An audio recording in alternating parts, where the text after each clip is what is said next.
కొన్ని రోజుల క్రితం మా ఫ్రెండ్ కలిసానండి.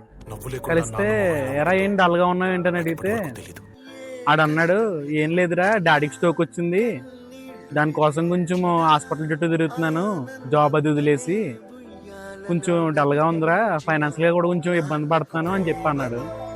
ఎరా అంకుల్ అంతా హెల్త్ కాన్షియస్లో ఉంటారు కదా, ఏమైంది అని అడిగాను. ఏం లేదురా ఆయన హెల్త్ బాగానే చూసుకుంటాడు, బయటకు అనేసి ఏమి తిన్న కూడా తిన్న ఆయన, కాకపోతే ఏదో చిన్న హీరోది ర్యాలీ అంట, ఆ ర్యాలీలో ఈ షార్ట్స్ కింద వేస్తారు కదా, ఫైర్ షార్ట్స్ కింద, ఆ షార్ట్స్ డాడీ పక్క నుంచి వెళ్ళినప్పుడు పక్కన వేసారంట. అన్ఎక్స్పెక్టెడ్ సౌండ్ రావడం వల్ల ఆయనకి కొంచెం కంగారు వచ్చిందంట. ఆ కంగారులో ఆయన బీపీ రేజ్ అయిపోయి కొంచెం స్ట్రోక్ లాగా అటాక్ అయిందంట అతనికి, డాడీకి. అప్పుడు హాస్పిటల్ తీసుకెళ్ళాము. హాస్పిటల్ తీసుకెళ్తే డాక్టర్ ఈసీజీ తీసి కొంచెం స్ట్రోక్ సింటమ్స్ ఉన్నాయండి, కొంచెం అబ్జర్వేషన్లో ఉంచాలని చెప్పారు. ఓకే అని చెప్పేసి అని అన్నాను.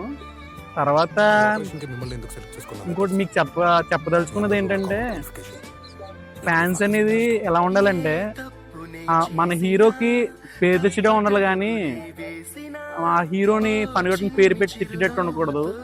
నెక్స్ట్ అదే కాదు, హీరోని పక్కన పెట్టండి ఫస్ట్ కొంతసేపు. మీరు బండి మీద అలా షార్ట్స్ వేసుకుంటూ వెళ్ళినప్పుడు ఏమవుద్దంటే మీరు బాగానే వెళ్ళిపోతారు ఫాస్ట్గా, ఆ ఎంజాయ్మెంట్ మీకు చాలా సూపర్ ఉంటుంది, కిక్ ఇస్తుంది.